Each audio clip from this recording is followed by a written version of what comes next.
म्हणजे धावत पळत दिलं आहे मी. सो आता मी डबो खात आहे.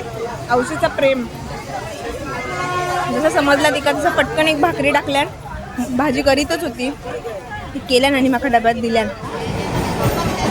तर आज मी जात आहे गावात. असं अचानक भयानक प्लॅन ठरलो आणि तुमका असं वाटत असत मी शिमग्यात जात आहे, तर तसं नाही आहे. तर त्याचं कारण म्हणजे ज्या कारणासाठी मी जात आहे त्यात तुमका उद्या कळतला नक्की कशासाठी जाता येता. पण 4 दिवस मस्तपैकी राहून येतले मी गावात आणि आता म्हणजे ऑफिसमधून येऊन त्याच्यानंतर मग जी काय मी आज ट्रेन पकडलं आहे म्हणजे ह्याच्या आधी मी कधीच असं प्रवास केला नव्हते. म्हणजे ट्रेन पकडणं जसं चेन्नई एक्सप्रेसमध्ये ती जी धावता ना तसं आज मी म्हणजे पहिल्या डब्यापासून तो शेवटच्या लेडीज डब्यापर्यंत CSMT बँगलोर ट्रेनसाठी मी धावत गेले. बापरे, फक्त 5 मिनटं होती, फक्त 5 मिनटात मी पोचले आणि माका बसात मस्तपैकी अशी सीट पण भेटली आहे आणि तिच्या बाजूक बसलाय ती दोघी जणी काय ती गोव्यात जाणार असत आणि मी जाणार आहे सगळी आहे. जेवण खावण सगळा चालू असा. आता सध्या गर्दी नाही आहे, आता एवढी गर्दी नाही असा. ठाणे येत तेव्हा खूप गर्दी होती प्रचंड. मला तरी वाटतं थोडासा बसात भेटला तर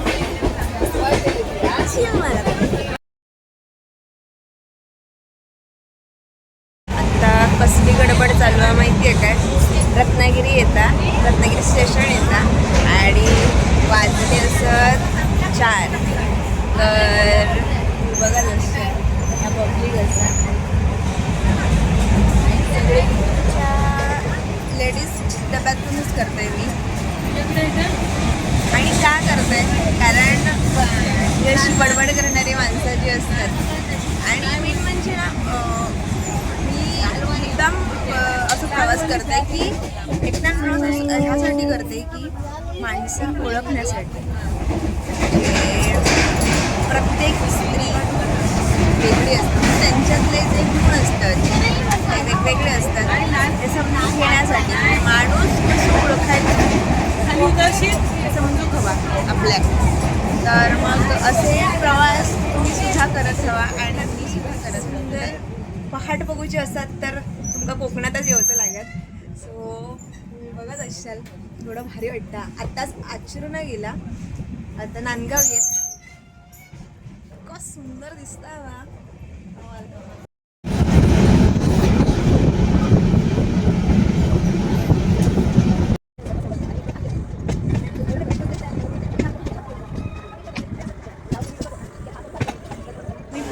असं कणकवली बस स्टॉपला. तर 7 वाजता म्हणजे एवढं लवकर म्हणजे लेटच झाली आहे ट्रेन. तर मग 7 वाजता पळत दिलं आहे मला ज्या गोष्टीसाठी जायचं त्या गोष्टीसाठी. पण हय येऊन असा कळला की बाबा बस 7:30 असा म्हणजे अर्धो तास लेट असा. आता मारून हय बसाचाच असा.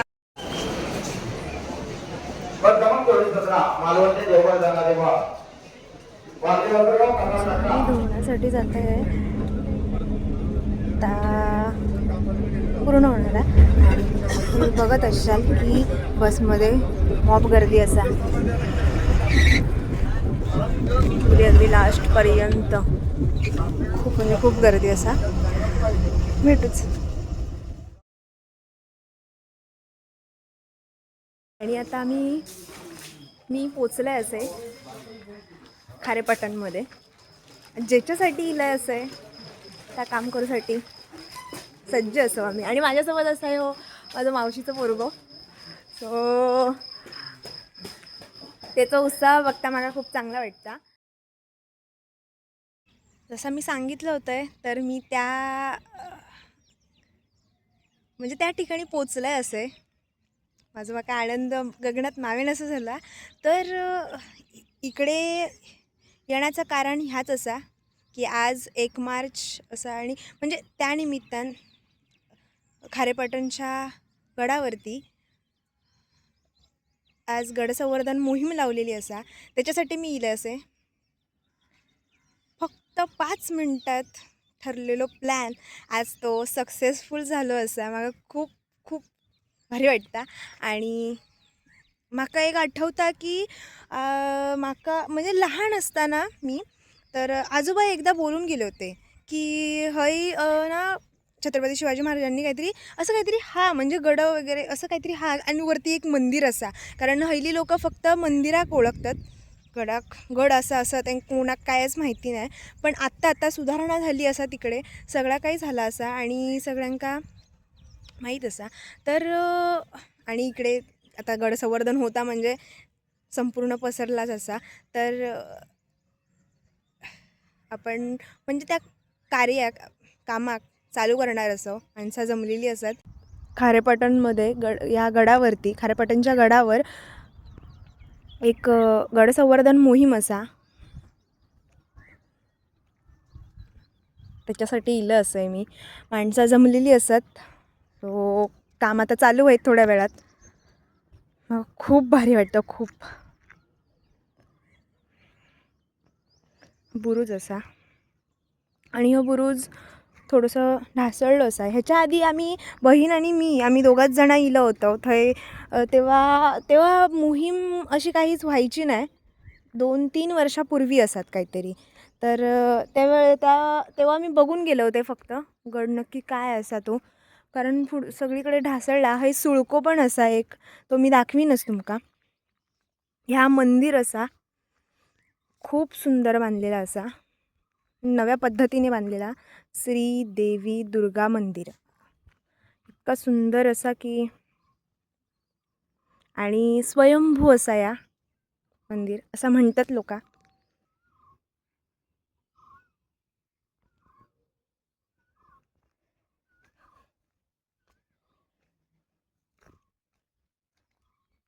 आतमध्ये काहीच नाही आहे बहुतेक. म्हणजे गड ह्यो जास्त मोठं नाही आहे. तो माका असं वाटतं की हय बाजारपेठ वगैरे असायची म्हणून देखरेखीसाठी ह्यो गड छत्रपती शिवाजी महाराजांनी उभारल्यानी असतात, माका तरी वाटतं.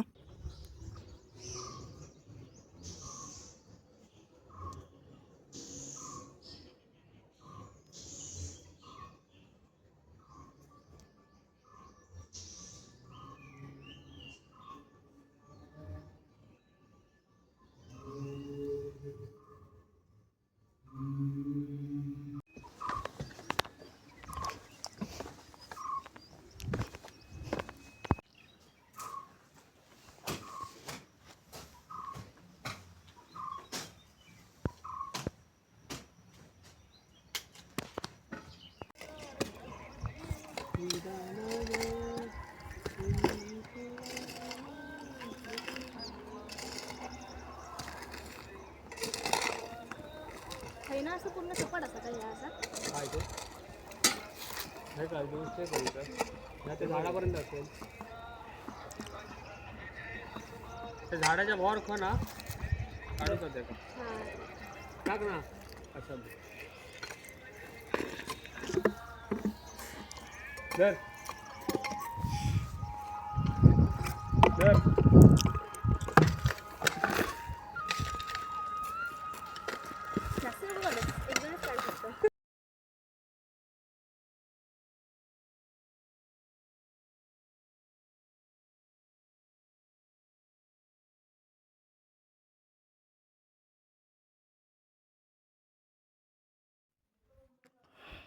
किल्ले खारेपाटण बोर्डावरती नाव लिहिलेला. खारेपाटण ह्यो दुर्ग, त्याची मी दुसरी बाजू दाखवते तुमका.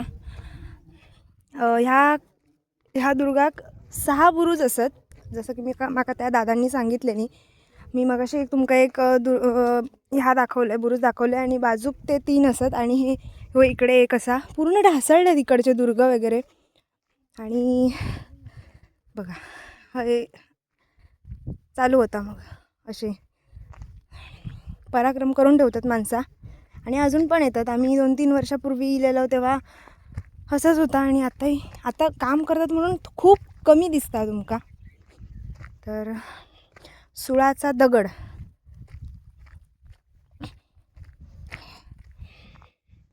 सुळको.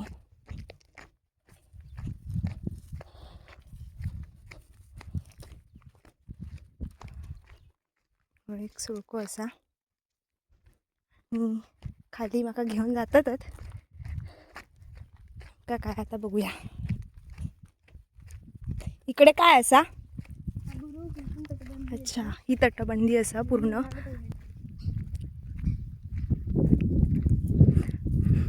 अरे ह्या काटेसावरचं फुल असा केवढा भारी असा. काटेसावरच्या आतमधला जो मध असता ना इतका भारी लागता, गोड, एकदम गोड. तू खाऊन बघ कधीतरी. त्यात जो दव साठलेला असता ना, सकाळी सकाळी तुम्ही येतास ना कधी, तेव्हा जर फुल असं तोडून जर भेटला, ती पडलेली असत, तर जर तुटलेला भेटला, त्यात दव भेटलो ना, तर खाऊन बघ तू. कमाल लागता, कमाल. फुला हत आता नसणार, सगळं सुकला असतं त्यातलं, तर हत फुला पण सुकली असतले. इकडे सगळे ती तकडे सगळे हत वाटतं ती काटेसावरीचीच हत. एका शालमली म्हणतात, शालम. पूर्ण तटबंदी ढासळलेलीच असा. खाली तिकडे काय असा? नदीकडे जाऊची वाटा की नदी इकडे नाही, नदी त्याच्या खाली म्हणजे गावात वगैरे रस्ता आहे खाली जायला. जंगल आहे खाली पूर्ण. ओके, ह्या आता तुमका दिसता जो रस्तो दिसता तो जंगलमधून मग पुढे त्या साईडला जायला लागेल. ओके, ती बती सगळी काटेसावरीचीच फुलं आहेत. काटेसावरीची फुलं अजिंक्यताऱ्यात खूप दिसतील तुका.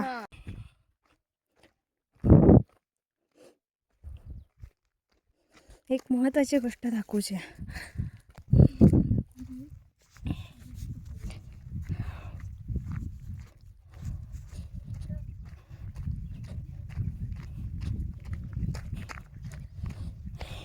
आता गड संवर्धनाचा अर्धा आम्ही काम केलं असं म्हणून म्हटला आता वाजलं 2, तर मग म्हटलं जरा गड बघून येऊया. तर ही समाधी असा अज्ञात वीरांची समाधी.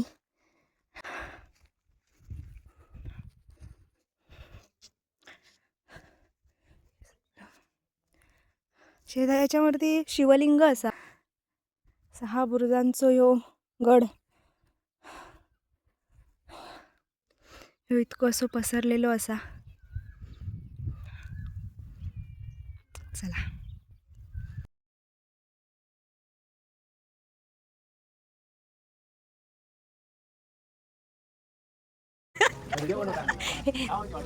चाफ्याचा फुल मला चाफ्याचा फुलावर म्हणून मला काकी काढून देतात. एवढे कष्ट येतच नाही तिथे. गाडी नाही ना काय? अरे तुझं काय आहे? हे तुटला पण टाळ पण तुटलो. विचारू टाळ तुटलो. केवढं भारी असा देठ बघ केवढं. हा लहान आहे खूप. चाफो चाफो चाफो.